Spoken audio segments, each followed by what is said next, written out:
لو بتحبي الشعر القصير ما انصحكيش تشاهدي الفيديو ده، لان الفيديو ده للناس اللي بتحب الشعر الطويل.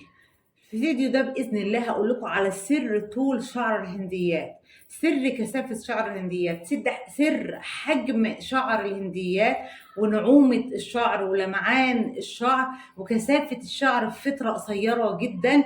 الفيديو ده للناس الجميله، البنات الحلوين الامارات واحلى امهات في الدنيا اللي نفسهم شعرهم يبقى طويل وكثيف وناعم ولامع، شعر صحي من الدرجه الاولى، ما فيهوش تساقط، ما فيهوش هشانه، ما فيهوش تقصف. حبايبي ازيكم؟ يا رب تكونوا بخير وصحه وستر وعافيه. معاكم ام عمرو من مصر، كلكم بناتي كلكم اخواتي في الله. قبل ما نبدا الفيديو مع بعض، لو لسه ما اشتركتيش، خسرت كتير من الوصفات الطبيعيه الامنه جدا اللي ملهاش اي اضرار، المجربه اللي بتفرق معاكي 180 درجة لما تجربيها. ولو ما كنتش مصدقاني تابعي الفيديو للنهاية، لانها عندي قنبلة في النهاية هقولك على مكون واحد فقط غير كثافة الشعر هيزود لك هرمون الأنوثة وهيخلي جسمك ملكان.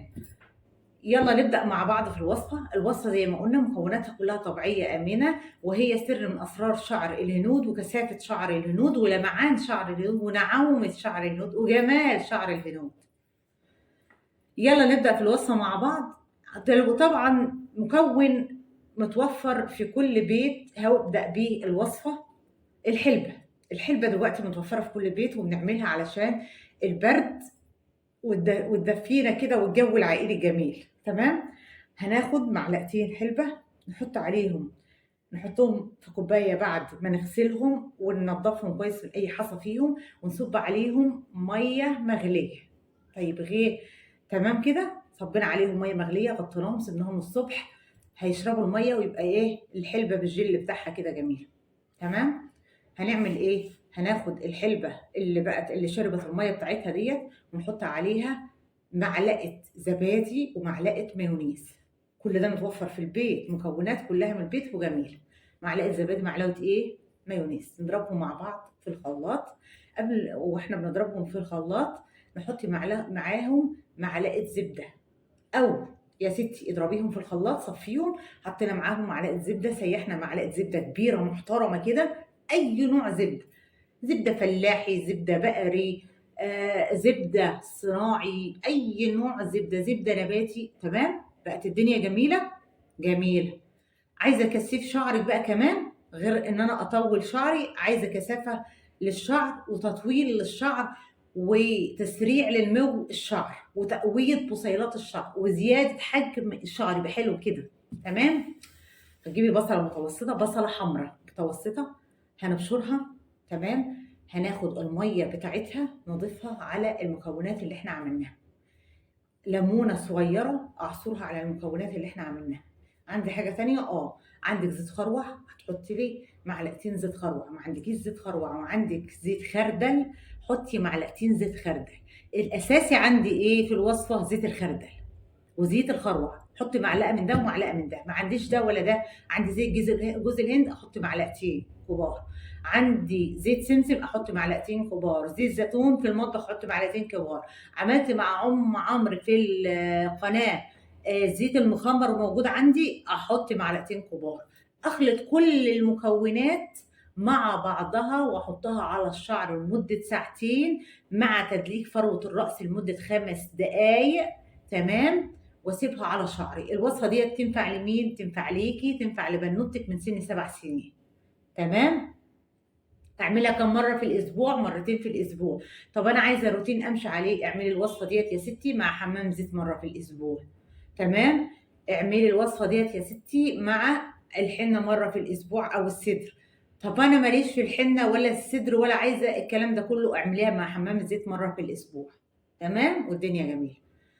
واعملي الحنة مرة واحدة في الشهر، الصدر مرة واحدة في الشهر كفاية. هيفرق في شعرك تماما في الكثافة، شعرك يبقى باروكة مع الحنة ومع الصدر. تمام كده يا حلوين. قبل ما ادخل على الوصفة التانية اللي هي بتاعة هرمون الأنوثة، حبايب قلبي ما تنسوناش باللايك والشير وتفعيل زر الجرس وكله عشان يوصلكوا كل جديد، وشيروا الفيديو عشان الكل يستفاد.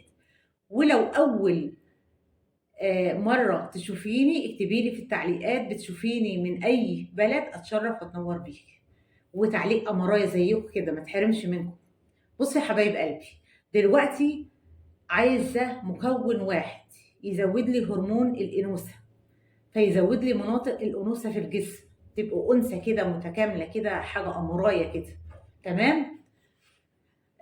الناس اللي انقطع عندها البريود أو الدورة الشهرية، هيحميكي من هشاشة العظام، هيحميكي من أمراض القلب، هيخلصك من الهبات الساخنة.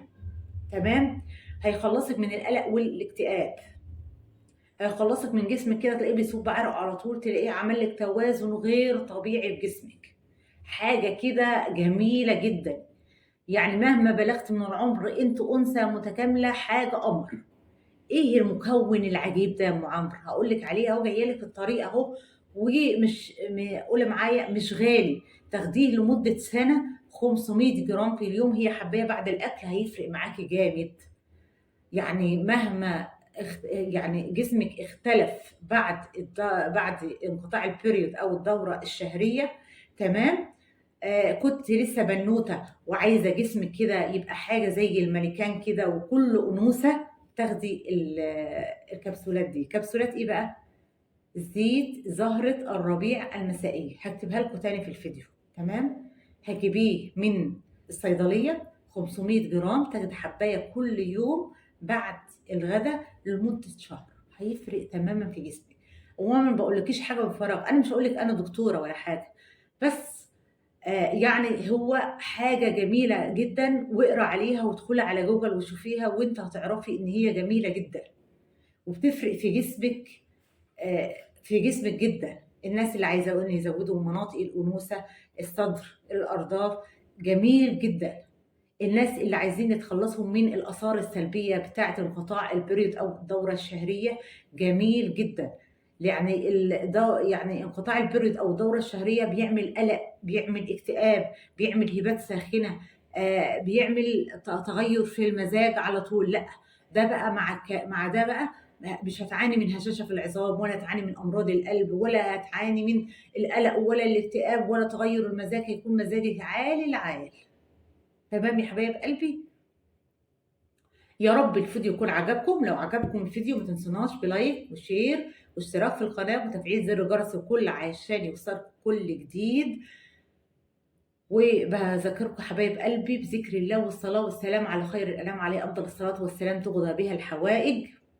لا إله إلا الله وحده لا شريك له، له الملك وله الحمد، يحيي ويميت وكل شيء قدير. تقولها كل يوم 100 مرة، ذنوبك كانت مثل زبد البحر.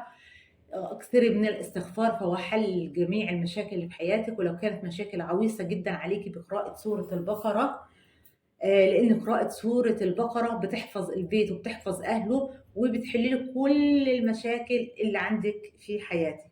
سبحان الله والحمد لله ولا إله إلا الله والله أكبر ولا حول ولا قوة إلا بالله العلي العظيم. تقولها كل يوم 100 مرة، تقولها كل يوم سوري 10 مرات. الملائكة بتكتبك من الذاكرين، وربنا سبحانه وتعالى بيعطي الذاكرين أكتر ما بيعطي السائلين. بحبكم في الله كتير كتير.